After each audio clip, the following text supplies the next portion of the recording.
Hi everyone, welcome back my YouTube channel. आप सब कैसे हैं? उम्मीद है कि आप सब भी बहुत बढ़िया होंगे और आप सबकी पढ़ाई बहुत अच्छे से चल रही होगी। आज की इस वीडियो में मैं ईएलटी ग्रेड की जो कि अभी वैकेंसी आने वाली है उसके बारे में कुछ ज़रूरी इन्फॉर्मेशन आप लोगों तक शेयर करूंगी, जैसे कि इसमें कितने पद हो सकते हैं और इसकी योग्यता क्या है और नोटिफिकेशन कब तक आएगा।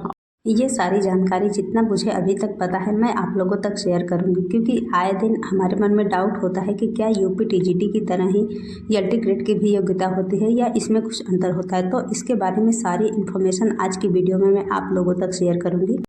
और इसमें सबसे बड़ा एक रोल प्ले करता है वो है सब्जेक्ट कॉम्बिनेशन। सब्जेक्ट कॉम्बिनेशन के बारे में हमें पता होना बहुत ज़्यादा ज़रूरी है और जितना कि मुझे पता है मैं आप लोगों तक ज़रूर बताऊंगी। और आज की इस वीडियो में आपके सारे डाउट क्लियर हो जाएंगे, क्योंकि वैकेंसी आने वाली है तो हमें तैयारी करने से पहले इन सारी बातों का पता होना बहुत ज़्यादा ज़रूरी है। तो चलिए वीडियो की शुरुआत करते हैं और आप लोग लास्ट तक बने रहिएगा, आपको सारी इन्फॉर्मेशन अच्छे से मिल जाएगी।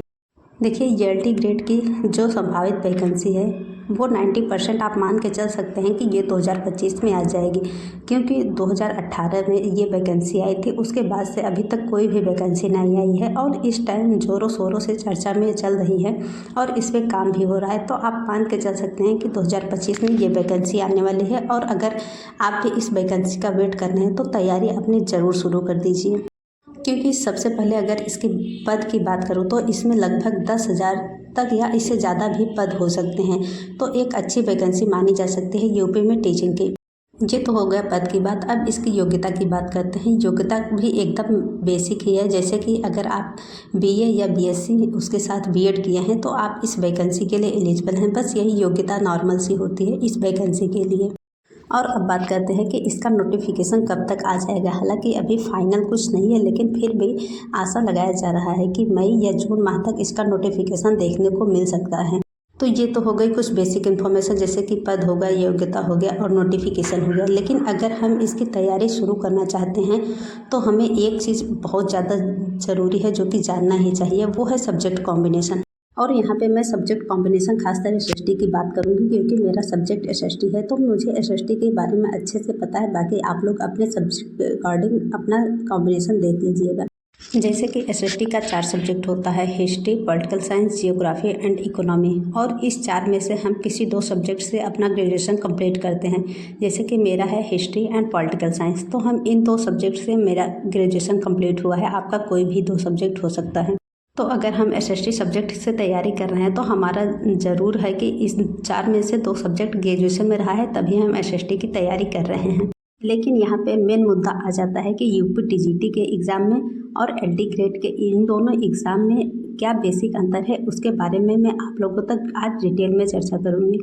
सबसे पहला अंतर तो यही देखने को मिलता है कि जैसे कि 2022 की जो यूपी टीजीटी की वैकेंसी है उसमें जीएस नहीं होता है और ईएलटी ग्रेड में शुरुआत से ही जीएस शामिल है। ये तो हो गया एक अंतर।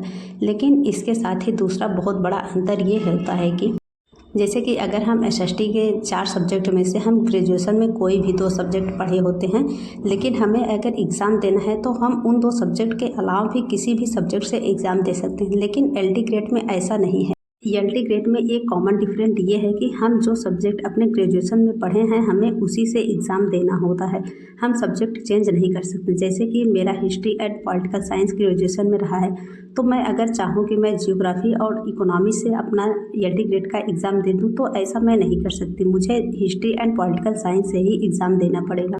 और वहीं बात करूँ यूपी टीजीटी का, तो यूपी टीजीटी में ऐसा नहीं। यूपी टीजीटी में ग्रेजुएशन में हमारा कोई भी सब्जेक्ट रहा है, लेकिन हम दूसरे सब्जेक्ट से एग्ज़ाम दे सकते हैं। लेकिन ईएलटी ग्रेड में ऐसा नहीं होता है।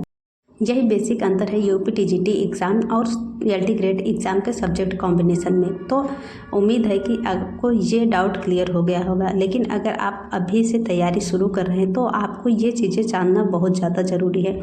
आप कोशिश यही करिए कि आपका जो भी सब्जेक्ट ग्रेजुएशन में रहा है आप उसी से तैयारी करेंगे तो आपके लिए आगे फ़ायदा ही होगा, क्योंकि यूपी टीजीटी और ईएलटी दोनों की तैयारी करने में आपको कोई प्रॉब्लम नहीं होगी। लेकिन अगर आप सब्जेक्ट का इधर उधर बदलाव करते हैं तो फिर टीजीटी में तो चल जाएगा, लेकिन ईएलटी ग्रेड में आपको प्रॉब्लम हो जाएगी।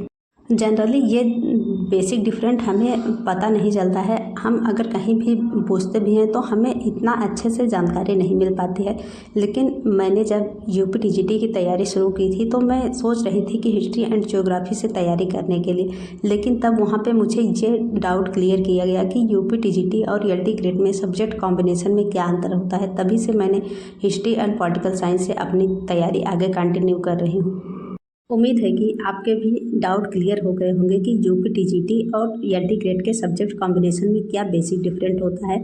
लेकिन अगर इसके बाद भी आपका कोई डाउट है तो आप कमेंट करके पूछ सकते हैं, मैं आपके डाउट क्लियर करने की कोशिश करूँगी। आज के लिए बस इतना ही, फिर मिलते हैं नेक्स्ट वीडियो में। तब तक के लिए बाय बाय।